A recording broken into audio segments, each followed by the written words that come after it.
Buenas noches.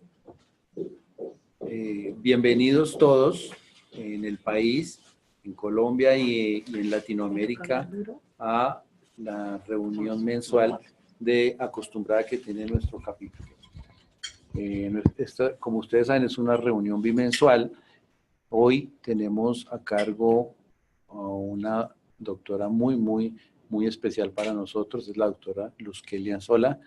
Doctora Luzquely, muchas gracias por acompañarnos. Gracias. La doctora Luzquely Anzola es la jefe del servicio del Departamento de Medicina Nuclear de Clínica de la Clínica Colsanitas y es la jefe del Departamento de Posgrado de la Universidad Sanitas de Medicina Nuclear.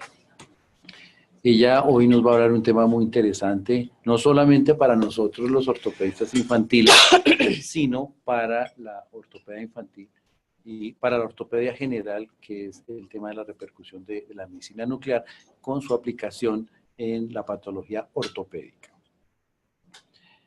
Antes de dar inicio y dejarlos con la doctora, quiero invitarlos a nuestro Congreso Latinoamericano de Ortopedia Infantil, que va a ser a partir del 29 de agosto en la ciudad de Cartagena.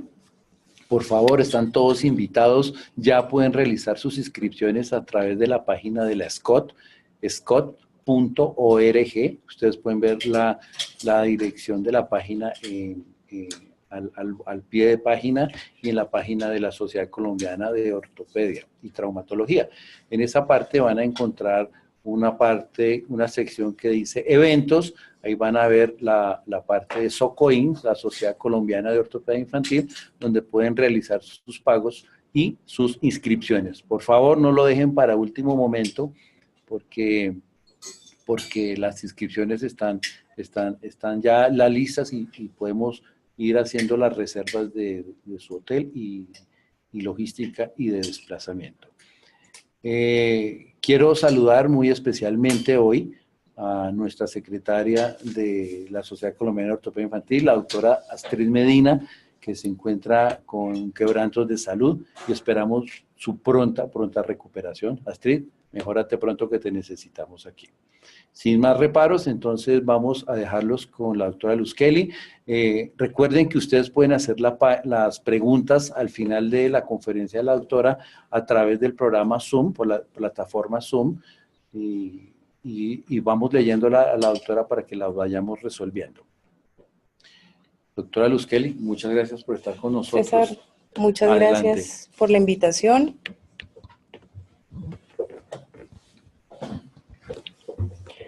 Bueno, muchas gracias por la invitación. Para mí es un placer estar de nuevo con ustedes, compartiendo conocimiento y experiencia.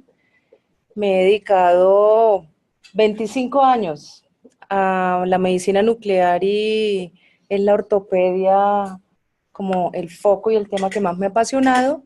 Y cada vez que me invitan a compartir los conocimientos y mi experiencia, realmente para mí es una satisfacción muy grande. Muchas gracias por la invitación. Entonces, podemos dar inicio al PowerPoint. Me dieron la libertad de hablar de lo que quisiera de medicina nuclear aplicada a la ortopedia y en vista de que la invitación nace de la Sociedad de la Ortopedia Infantil, pues decidí enfocarme en temas relacionados con ortopedia infantil. Realmente el campo de acción de la medicina nuclear para la ortopedia es amplio. Y si nosotros quisiéramos hablar de rodilla, de artroplastias, de columna o de temas específicos, podríamos hablar muchísimo tiempo. Escogí unos temas que me parecen a mí que son importantes, en los que creo que los ortopedistas infantiles pueden agarrarse más a la medicina nuclear y espero que la revisión pues sea del agrado y del interés de ustedes.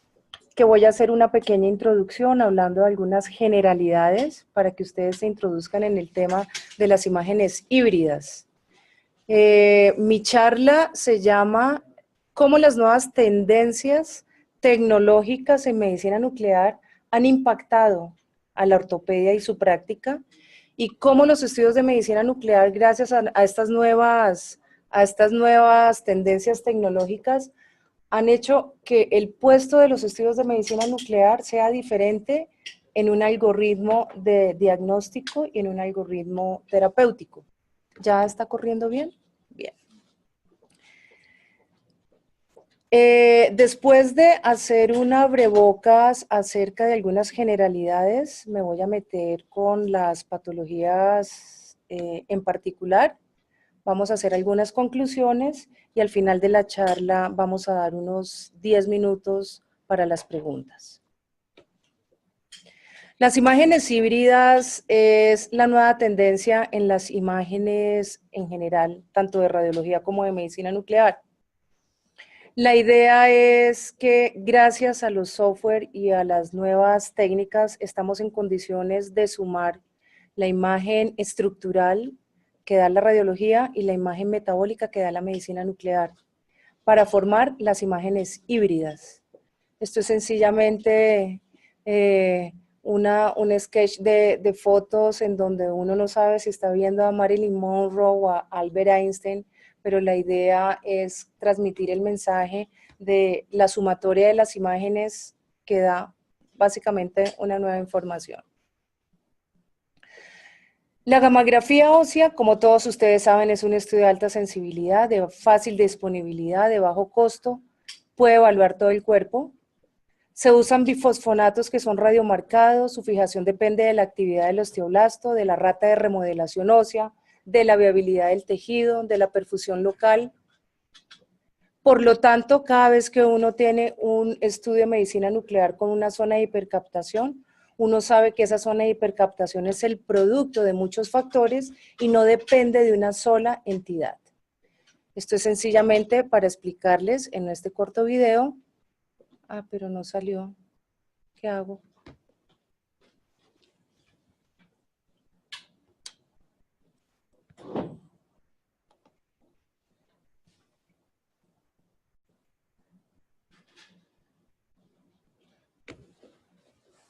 Lo ponemos. Gracias.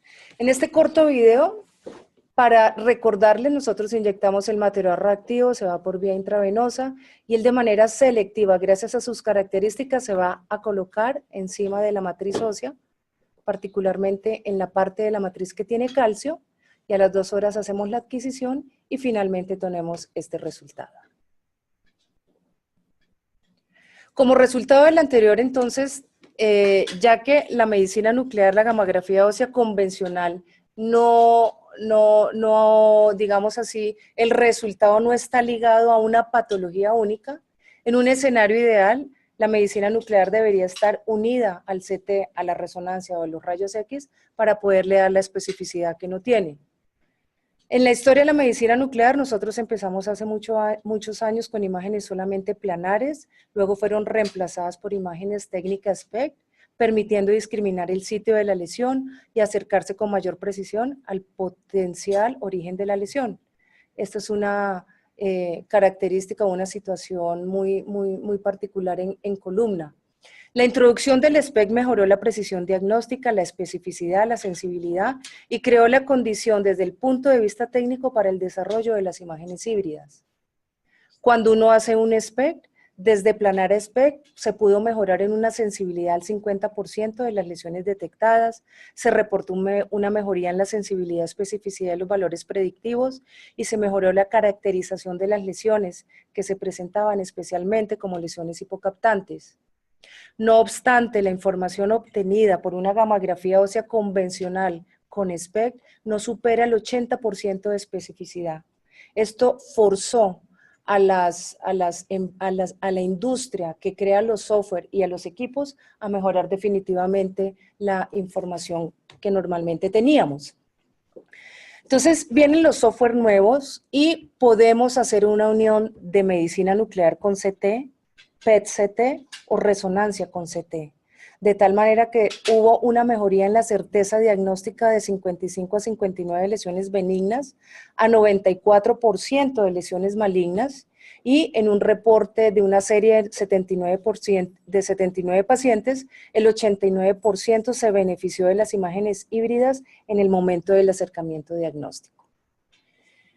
En este cuadro se puede ver, sencillamente para que se vea cómo la sensibilidad desde planar hasta SPECT-CT se mejora el 92%, el valor predictivo positivo del 35% se eleva al 100%, la certeza diagnóstica de 52 a 98%.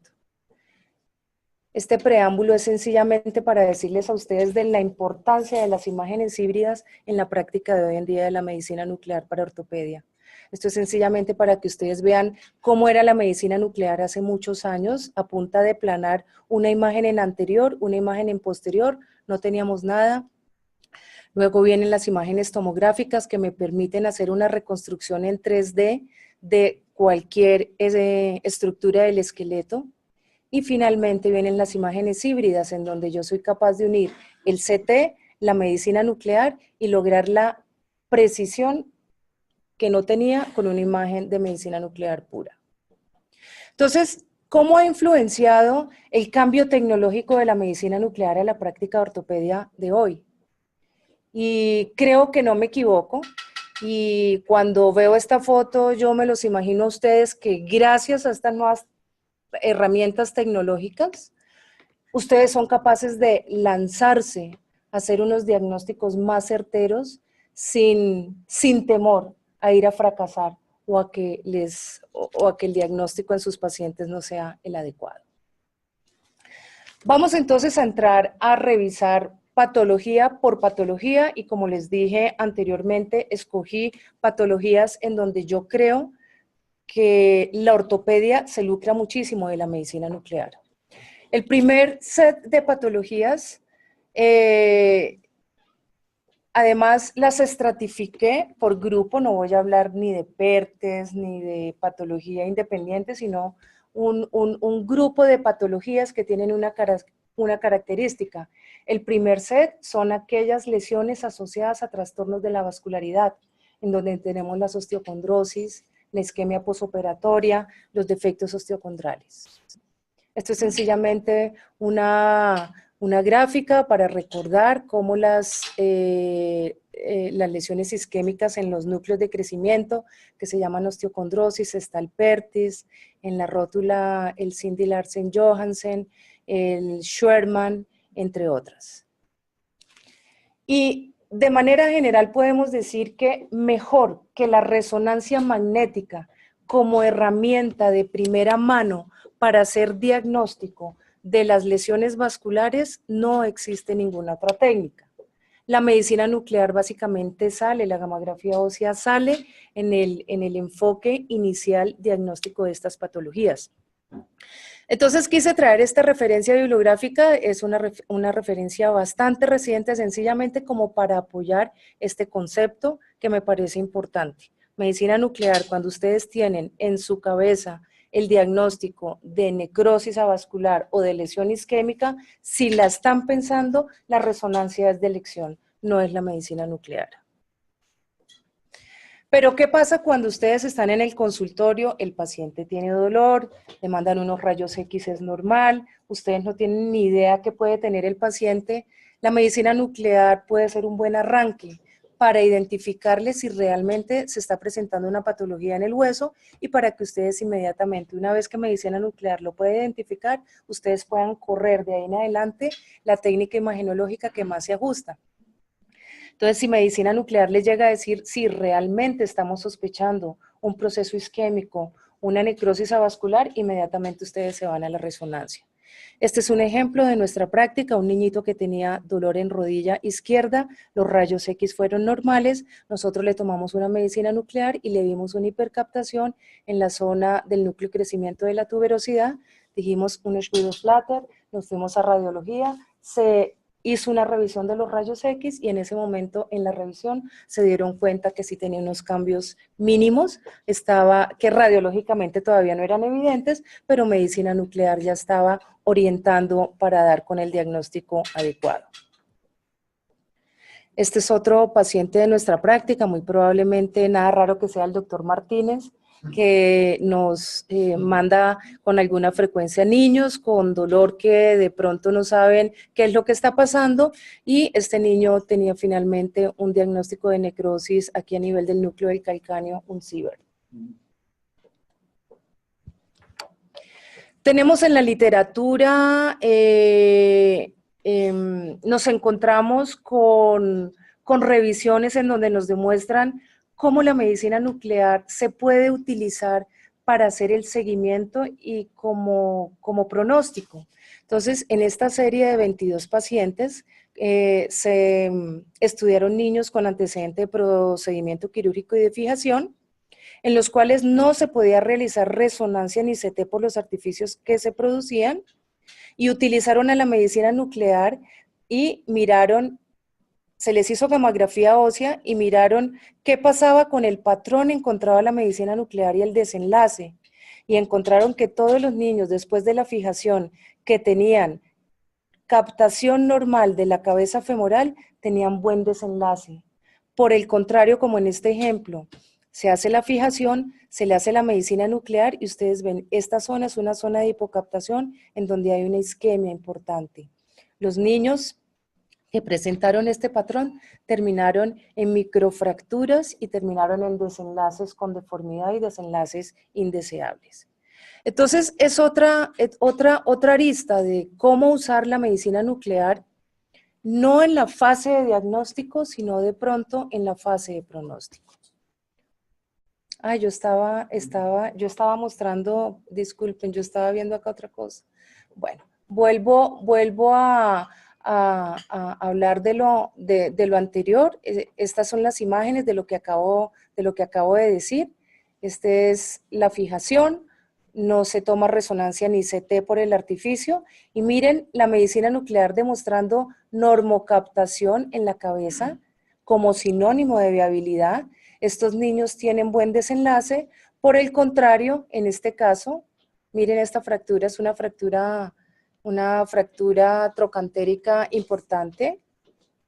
Y miren la zona de hipocaptación en la cabeza femoral absolutamente fría como sinónimo de isquemia. Estos son los niños que tienen malos desenlaces. En esta serie nos dicen, la resonancia es el método más sensible de primera línea cuando se trata de evaluar isquemia de la cabeza femoral en fases tempranas. Cuando existen materiales metálicos que degradan la imagen, la gamografía es una muy buena alternativa y el patrón de captación de la gamografía se correlaciona con el desenlace entre necrosis, destrucción del hueso o un desenlace normal.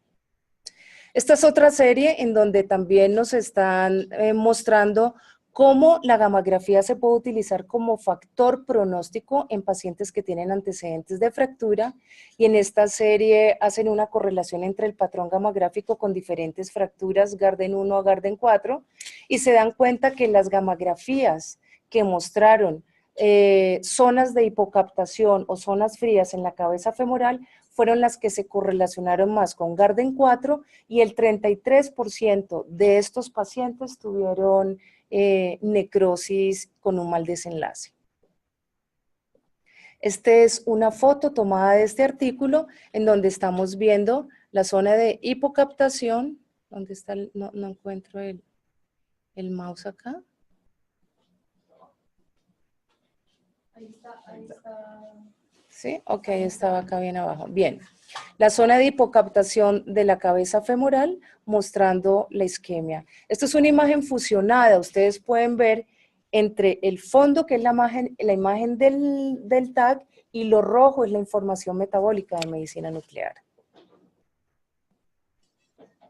Este es un caso de la Clínica Colombia, de pronto ustedes lo conocen, es el niño que llega en una condición muy mala séptico, llega a cuidado intensivo y tiene una artritis séptica, no sé si de pronto lo recuerdan, y nos lo mandan a medicina nuclear porque tiene muchísimo dolor, está muy limitado y por las características de la cirugía que le practican, creen que puede tener una complicación de una necrosis avascular y le hacemos la medicina nuclear y vemos esta zona fotopénica en su cabeza femoral.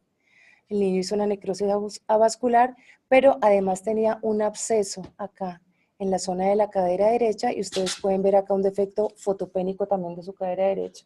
El niño hizo una necrosis avascular o una lesión isquémica en el posoperatorio de su cabeza femoral izquierda y estaba haciendo también una lesión isquémica asociado a un proceso, también un absceso en su cadera derecha. Los defectos osteocondrales evaluados a la luz de una imagen fusionada nos permiten que el radiólogo bajo TAC nos identifique el defecto osteocondral y nosotros podemos decirle si ese defecto osteocondral está ligado a hiperperfusión, que es una de las fases de los defectos osteocondrales, o si sigue en la fase isquémica. Entonces, cuando ustedes reciben esta información, el abordaje terapéutico que le hacen al paciente, pues puede ser mejor encauzado, puede ser mejor escogido, porque tienen más herramientas para poner sobre la mesa en el momento de la decisión terapéutica. Este también es otro de nuestros pacientes, de nuestra práctica, un defecto osteocondral. Este es un muchachito jugador de fútbol con un trauma de su cuello de pie y luego sigue con un dolor que no mejora y se le hace un estudio de medicina nuclear junto con el CT y encontramos este defecto osteocondral en el talo. Un defecto osteocondral en una fase de hiperperfusión. Los defectos osteocondrales de la rodilla. Entonces, vuelvo y les repito, tener la posibilidad de unir el CT con la medicina nuclear es tener la posibilidad de tener una mejor información. Este es un defecto osteocondral bonito, clásico, también son rodillas dolorosas de atletas que llegan al servicio de imágenes diagnósticas, le hacemos el estudio de fusión y le decimos al ortopedista, estamos encontrando el defecto osteocondral en una fase de hiperperfusión. Hablando de lesiones que tienen que ver con la vascularidad del hueso, este es un ejemplo también de nuestra experiencia en la Clínica Colombia, un paciente con una enfermedad de células falciformes, con múltiples infartos, compromiso poliostótico y querían saber si estaba haciendo fracturas. Realmente ahí no vemos fracturas, ahí vemos es una distribución heterogénea del material reactivo por todo el esqueleto.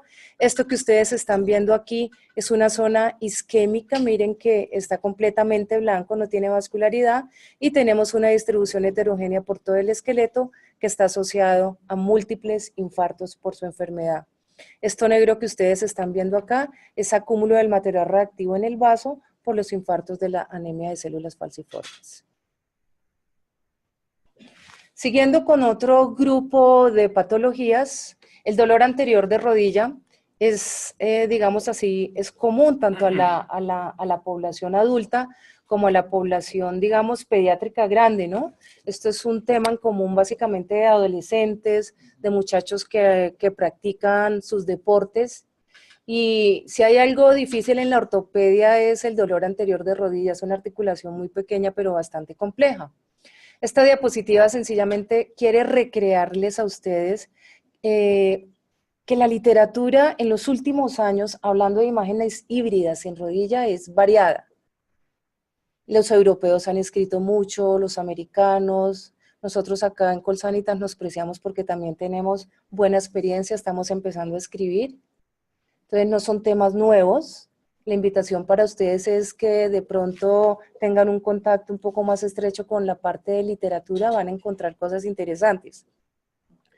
Entonces miren lo que es una imagen fusionada de rodilla, realmente es una cosa hermosa, en donde se puede ver claramente la rodilla que ustedes están acostumbradas a ver en su estructura anatómica y la zona de medicina nuclear demostrando, en este caso, una patela sobrecargada metabólicamente en su faceta lateral. Eso, a punta de CT, de rayos X o de resonancia nunca lo van a ver. Ustedes van a ver sencillamente que puede que haya un mal alineamiento, pueda que los ángulos estén alterados, pero medicina nuclear les va a decir, mire, hay una sobrecarga metabólica en tal estructura y muy probablemente está relacionada con una alteración biomecánica que ustedes tienen que explorar.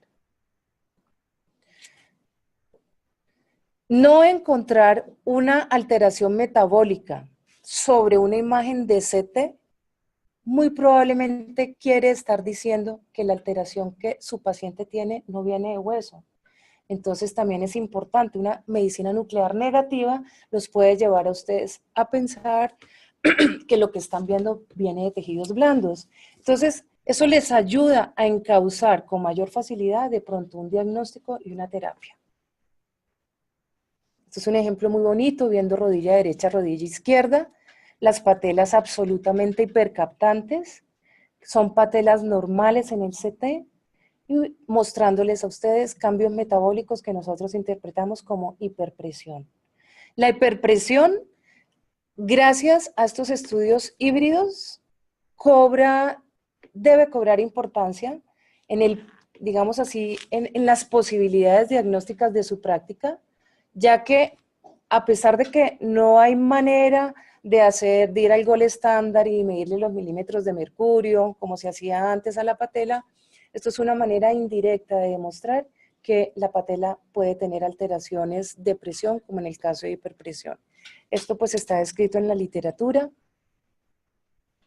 Son más ejemplos de lo que es la fusión en rodilla. Y nos vamos al campo de la infección. Entre las diversas modalidades diagnósticas, los estudios de medicina nuclear ocupan un lugar secundario en el enfoque diagnóstico de la osteomielitis aguda con relación a las pruebas radiológicas. Sin embargo, la gamografía ósea, los leucocitos marcados y el PET han recobrado importancia no solo en los algoritmos de diagnóstico, sino en la fase de monitorización de la respuesta a un tratamiento. Entonces, esto es otra lista nueva que se tiene que explotar, que ya hay literatura al respecto de cómo utilizar la medicina nuclear para definir si el antibiótico que le han puesto está sirviendo o no está sirviendo. Nuevamente, a mí me gusta recrear los capítulos y lo que digo, mostrando algunas fotos de artículos que me parecen importantes, artículos nuevos. Y esta quise traérselas, eso es un pronunciamiento reciente de este año, este pronunciamiento no tiene más de mes y medio, de la Sociedad Europea de Medicina Nuclear, con relación a los leucocitos marcados que hacen parte de las técnicas de la medicina nuclear. ¿Para qué debería un ortopedista utilizar los leucocitos marcados? Entonces, la Sociedad Europea nos dice que en un contexto de infección ósea, está indicada la medicina nuclear en el diagnóstico de osteomielitis aguda y crónica, en sospecha de osteomielitis, evaluación de la extensión de la osteomielitis, evaluación de la respuesta al tratamiento y la espondilodicitis. Ustedes mejor que nadie conocen cómo es la fisiopatología de la osteomielitis en los neonatos, en los niños pequeños. La posibilidad que hay de una artritis séptica es muy rápido. Las diferentes vías de diseminación, muchas de ellas y particularmente los niños pequeños es multifocal, la presentación es variada.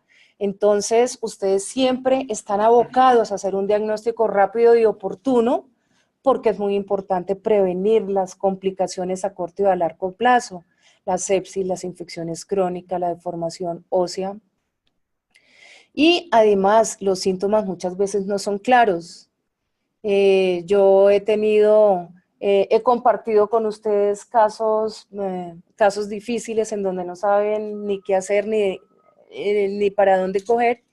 Entonces, además que hay que tener en mente los diagnósticos diferenciales como las fracturas ocultas, la artritis séptica, los tumores y la osteomielitis crónica multifocal.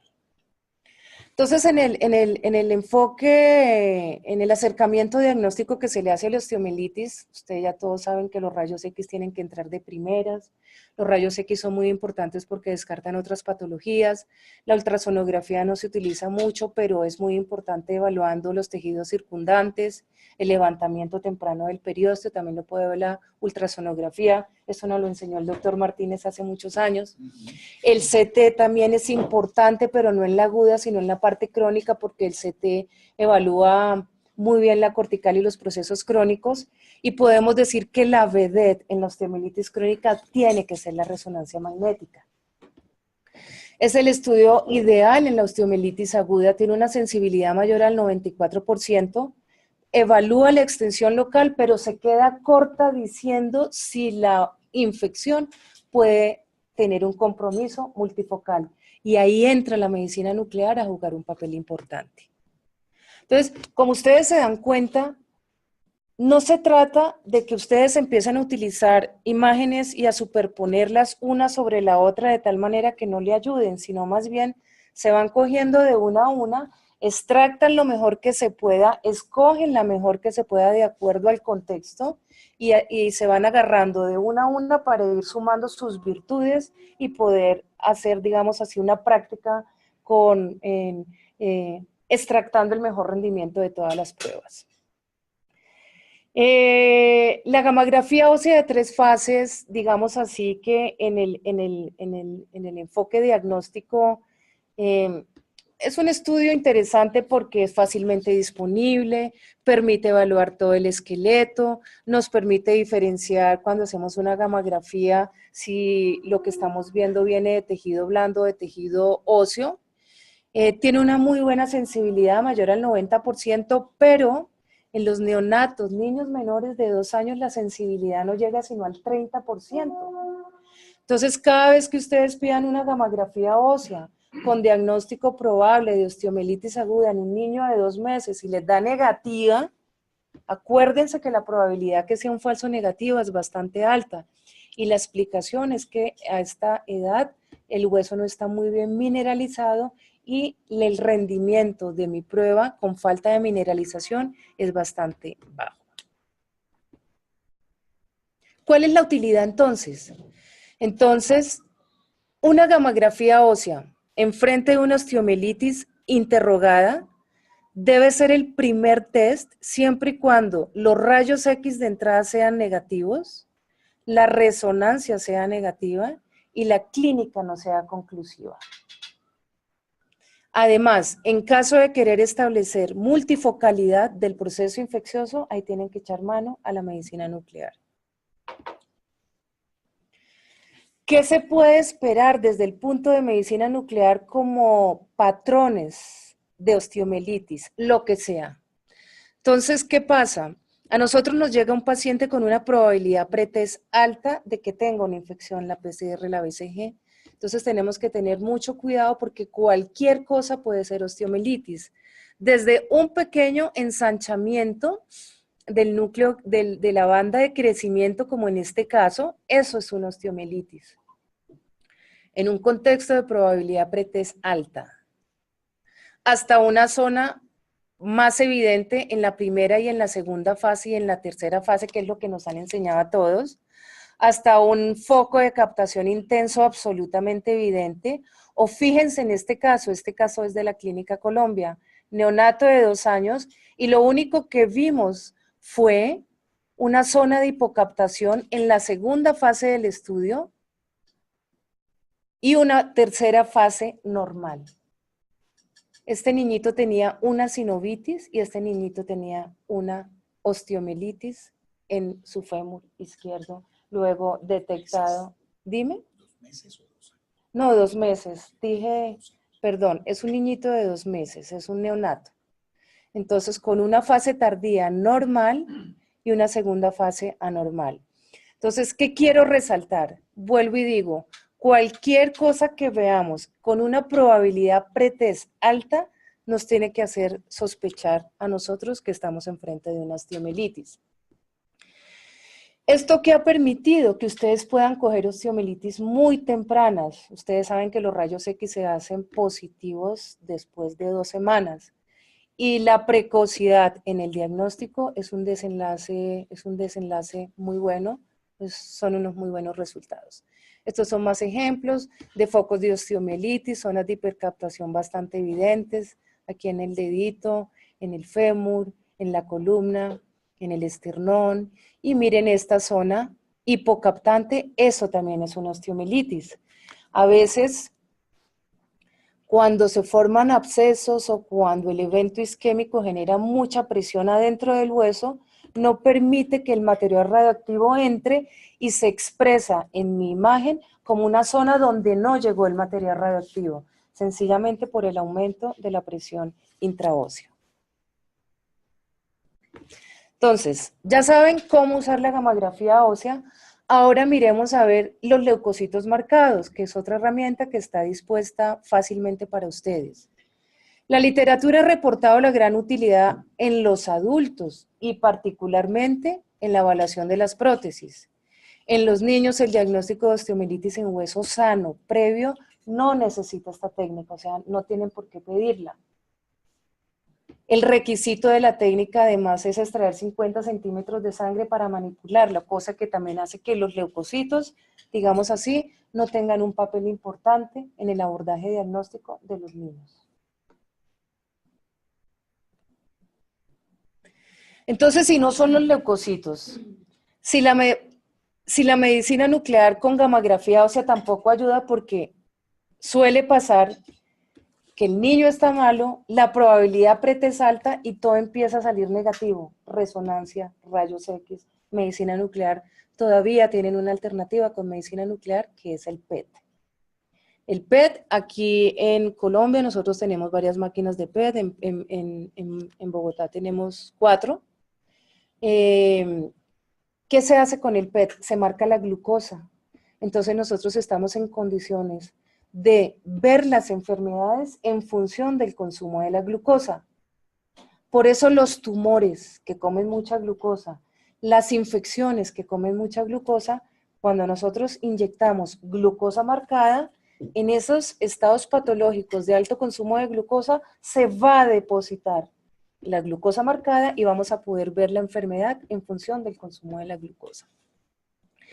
Entonces, los invito a que piensen en el PET cuando estén complicados con un diagnóstico de infección, que ustedes están seguros que puede ser de hueso y que ninguna de las herramientas convencionales que tienen a mano todos los días han podido ayudarlos. Y se pide PET con FDG.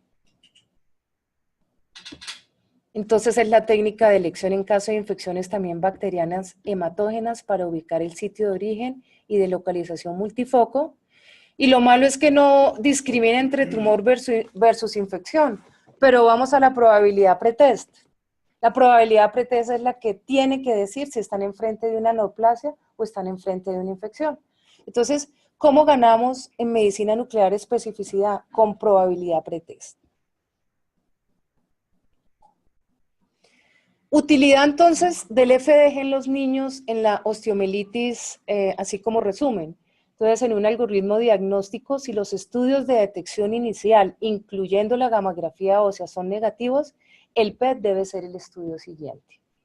Localiza el sitio de infección muy bien, le define también el sitio para tomar una biopsia en caso tal, define con claridad la extensión de la enfermedad con una sensibilidad mayor al 90% y en algunas últimas publicaciones están sugiriendo que utilicen el PET para el control y seguimiento del tratamiento.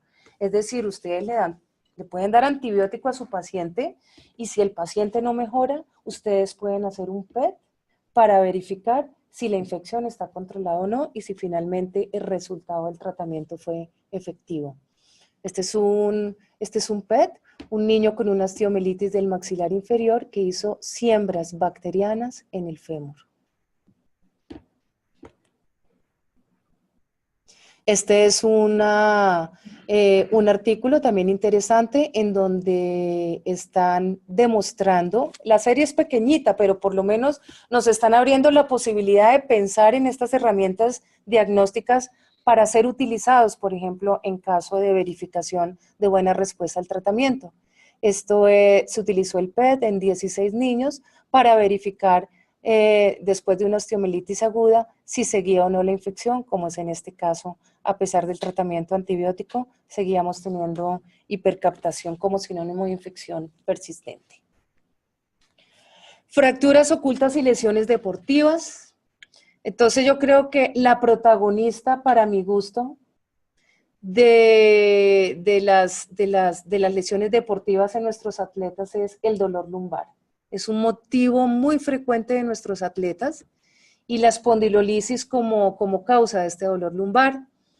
Entonces ya sabemos que tiene una incidencia del 15% de los atletas jóvenes y esta situación es importante porque genera expectativas especiales en los deportistas ante la situación de parar la actividad por espacios prolongados de tiempo. Ante el desconocimiento de la existencia de la patología se puede presentar fractura de la vértebra y conocer el estado de la patología es fundamental para plantear el mejor abordaje terapéutico. También hay bastante literatura. Entonces, por ejemplo, en esa serie nos demuestran cómo la fusión SPECT-CT es importantísima evaluando el dolor lumbar en los atletas. Ya ustedes saben que los rayos X no rinden bien, que la resonancia magnética tiene una sensibilidad más o menos del 80%. Y lo que nos recomienda hoy en día la literatura, cuando se está sospechando en lumbalgia del atleta, es hacer un SPECT-CT antes que la resonancia. La única condición para arrancar con resonancia es que tenga síntomas neurológicos. De lo contrario, no debe empezarse con resonancia. La gammagrafía bajo técnica SPECT se ha considerado como herramienta de screening de mayor sensibilidad para esta patología. El advenimiento de las imágenes híbridas SPECT-CT y SPECT-MRI impactó de manera positiva el rendimiento diagnóstico de la gammagrafía y unir la información del CT le permite al médico conocer el estado de las corticales y le permite decir si está ante una fractura instaurada, hacer un tratamiento quirúrgico o si lo único que tiene es sencillamente la sobrecarga metabólica que la está viendo la medicina nuclear, se hace un tratamiento conservador. En el contexto de hoy, la disponibilidad de las imágenes híbridas en el estudio de SPECT-CT se convierte en el estudio de elección para el abordaje diagnóstico del dolor lumbar en los atletas. Es costo efectivo, ofrece información estructural y del estado de reparación, discrimina si la lesión es reciente o antigua ante los hallazgos de CT y de resonancia y es mandatorio en el seguimiento para verificar que el proceso terminó y se pueda reiniciar la actividad deportiva. O sea, la gammagrafía juega un papel importante en el abordaje diagnóstico inicial para decir que tiene la enfermedad. Se empieza la fisioterapia, la rehabilitación y luego lo ideal es antes de volver a arrancar con la actividad, volver a tomar un estudio de control para verificar que ya la reparación cesó y que el paciente puede reiniciar su actividad sin riesgo de que vaya a tener una lesión. Una lesión. Y pues sirve también para objetivizar que la terapia de rehabilitación está siendo efectiva. Este ejemplo es mi hijo, es un golfista consumado que se cayó de un monopatín y le empezó a doler la columna. Y haciendo su swing de golf un día le dijo al entrenador, no puedo y no puedo de columna, entonces cayó en mis manos. Encontramos una fractura de la apófisis espinosa. Entonces, cuando yo le tomo la gammagrafía y veo esta zona de hipercaptación en la apófisis espinosa y lo llevamos a CT, CT me dice, está fracturado. Yo hasta la hipercaptación, yo no sabía qué tenía. Podía tener desde un osteoblastoma, lo que hubiera sido, y CT me dice, está fracturado. Listo, está recientemente fracturado. Pero además encontramos la pars DL4 izquierda hipercaptante, con un CT normal, una resonancia normal. Esto sencillamente es una lesión por sobreuso. Inmediatamente se le dijo al entrenador que cambiara su rutina deportiva para entrar a proteger esa pars, que le cambiara su swing y empezó a mejorar. Y a los 8 meses, lástima, pues no le pude hacer fusión porque no me daba pesar irradiarlo, ponerle el CT, pero a los 8 meses vimos cómo la hipercaptación, primero de la apófisis espinosa, se desapareció como sinónimo de reparación y la captación de la pars también estaba casi desaparecida. Este muchacho como atleta nunca se le dijo pare de actividad, pero el preparador físico hizo toda un cambio en su rutina para favorecer la sobrecarga de su pars. Entonces, estos son muchachos que si uno no diagnostica, llegan con la pars rota. Entonces, el reto de ustedes es estar en la jugada y evitar que esas pars se rompan. Las fracturas ocultas, las corticoperiostititis, las entesopatías también han merecido una revisión importante en la literatura. Y últimamente se encuentra uno cómo las imágenes híbridas se están utilizando muchísimo para la evaluación de los pies, de los trígonos, las coaliciones tarsales, las fracturas ocultas. Y me gustó traer este artículo para mostrarles, y para mí fue toda una sorpresa. Hay Journal Europeo de Imágenes Híbridas. O sea, esto realmente es una novedad. Las imágenes híbridas son tan importantes hoy en día que ya merecen la existencia de un journal. Y en este journal me encontré esta revisión, es bastante reciente, es una revisión de este año, acerca de la utilidad de las imágenes híbridas en el paciente que tiene cojera, en donde sencillamente nos están invitando a seguir este algoritmo, en donde si se está sospechando de una articulación o de un hueso, nos están diciendo estratifique su paciente. Si el paciente tiene una cirugía previa, si tiene material de osteosíntesis, váyase con tranquilidad con una fusión SPECT-CT, y si el paciente definitivamente no tiene antecedente de hueso violado, no tiene material de osteosíntesis, váyase con una resonancia de primera línea, tanto para articulación como para hueso. Pero si usted está sospechando que venga de tejido blando, váyase de una vez con un ultrasonido o una resonancia magnética.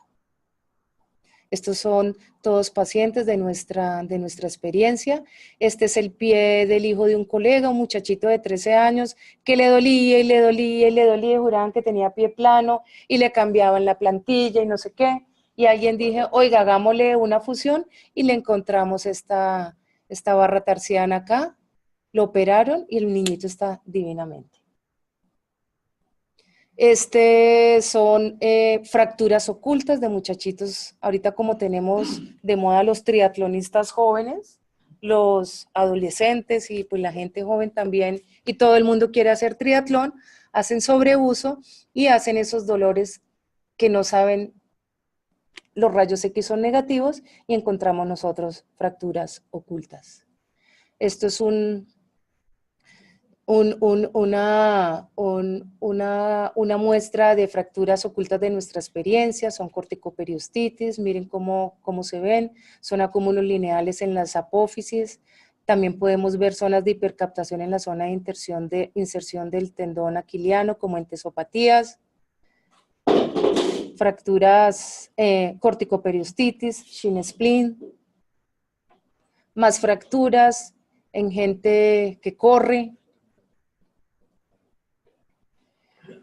entesopatía en la inserción de la fascia, fascitis plantar, fractura oculta del calcáneo, entesopatía a nivel de la inserción del tendón de Aquiles, una fusión mostrando dolor en el grueso artejo y encontrando un sesamoideo fracturado, hipercaptante, recientemente fracturado o sin fractura como sinónimo de inflamación. Más fracturas, esto es un sacro, miren el edema en la resonancia, la medicina nuclear mostrando la hipercaptación, diciéndole al médico, esto es reciente, porque además la medicina nuclear, cuando es hipercaptante, está demostrando que el episodio es reciente. Fracturas ocultas en la tibia, ostrígono hipercaptante, también fracturado. Evaluación de las fracturas ocultas de la mano, en donde nos están haciendo una invitación para utilizar SPECT-CT, para hacer un diagnóstico oportuno, para prevenir no unión, para prevenir complicaciones. Miren cómo se ven las fracturas y la fusión entre CT y medicina nuclear. Esto es otra fusión. Realmente la aproximación a la patología es muy buena.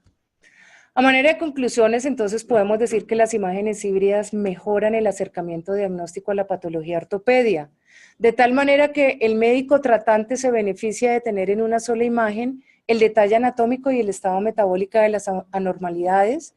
Cada vez más se encuentran en la literatura experiencias contundentes del beneficio de las imágenes híbridas en diferentes condiciones ortopédicas que generan impacto terapéutico y pronóstico en diferentes patologías a nivel de manos, pies, caderas.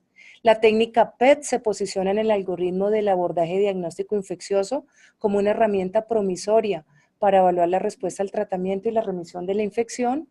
Las imágenes híbridas se convierten en la técnica obligada para el abordaje diagnóstico de la patología ortopédica. En un escenario ideal se debe tener esta herramienta y utilizarlas en todas las patologías. Muchas gracias.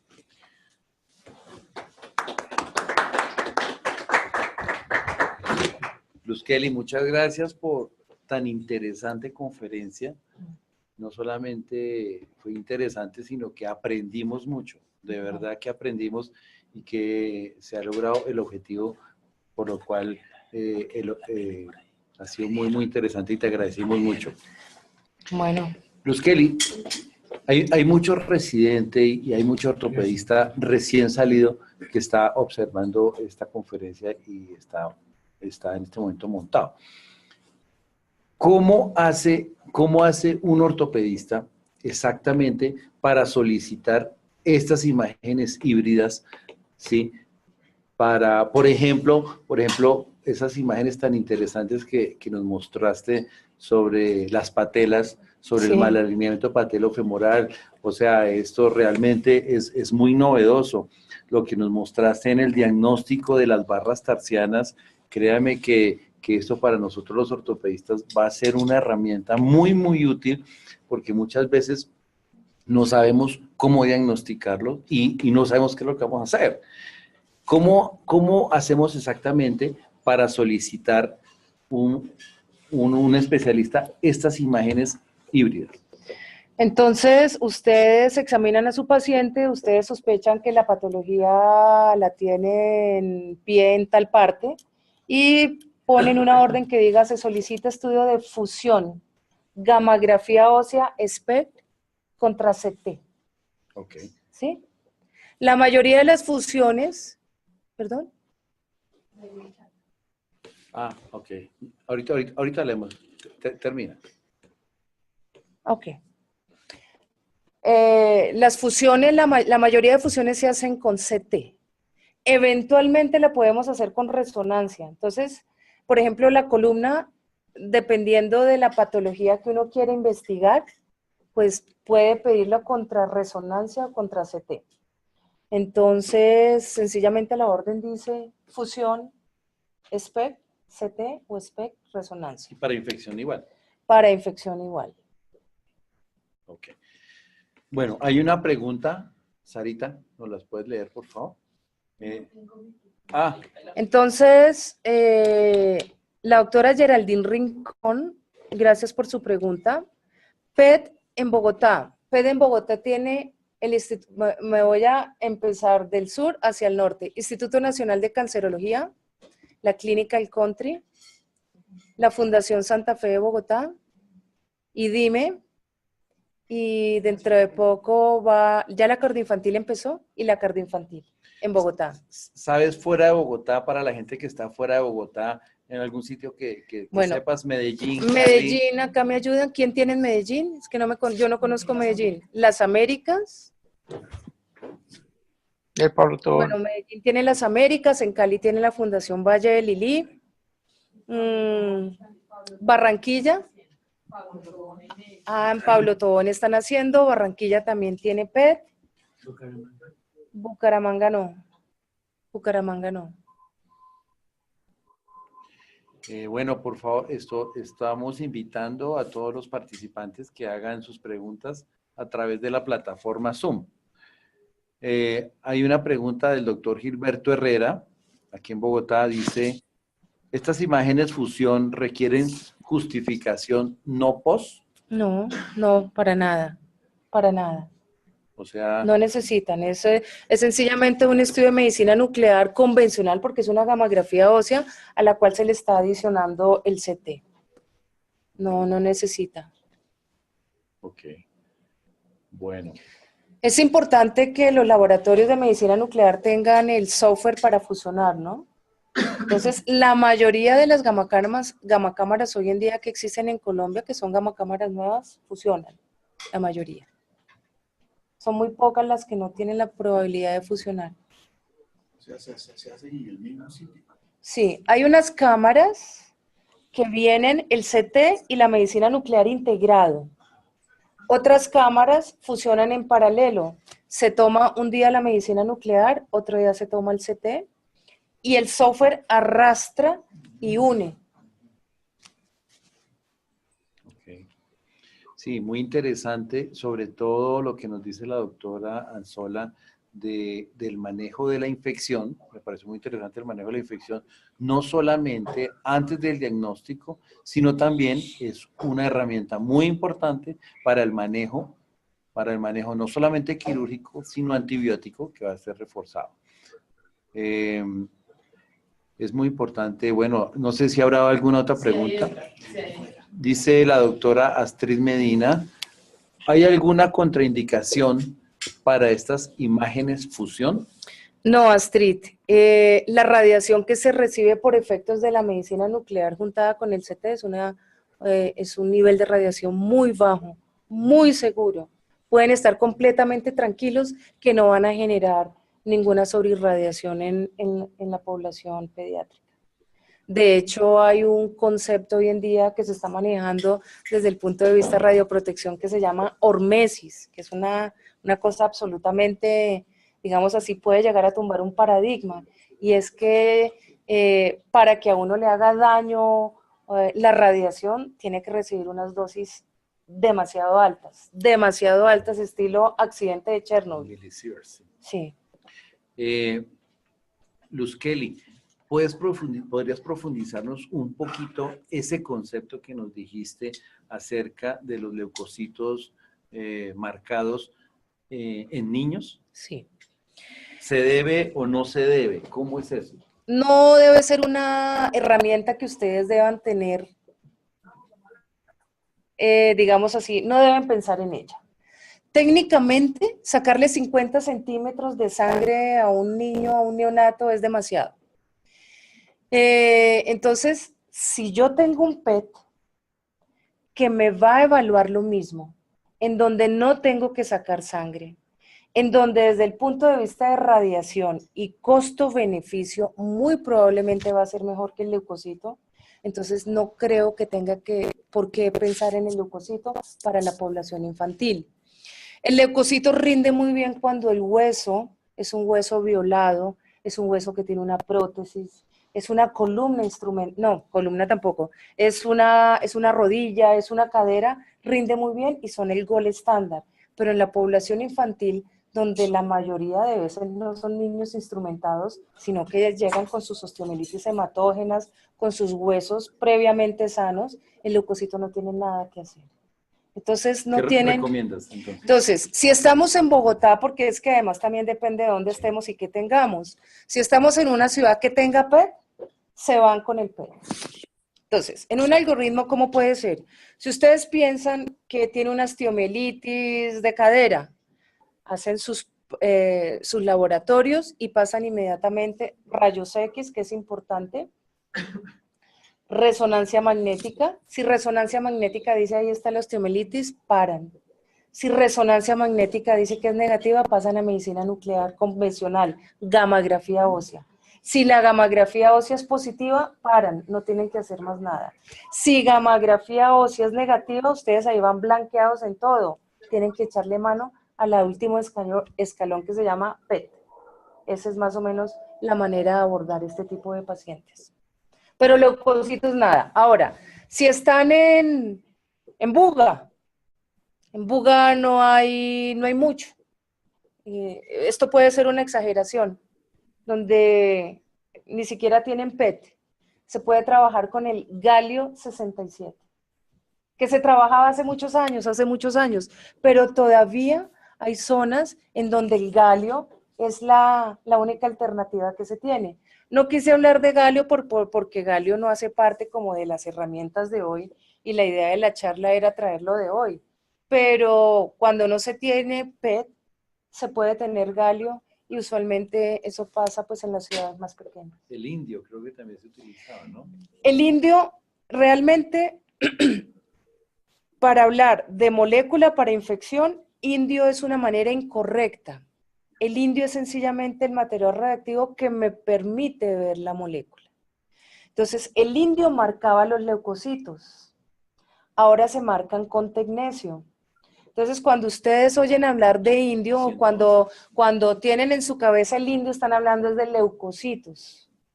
Entonces, realmente leucocitos o marcados con tecnesio o marcados con indio para los niños, fuera de su portafolio.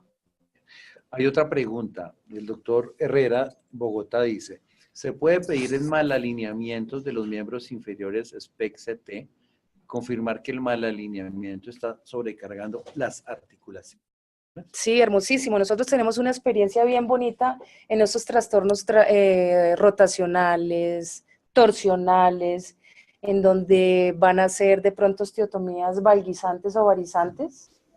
Entonces nosotros hacemos la gamografía ósea y nosotros, en virtud de esas alteraciones que cambian los vectores de alineamiento, yo, por ejemplo, en rodilla puedo ver los compartimentos que están sobrecargados por ese mal alineamiento.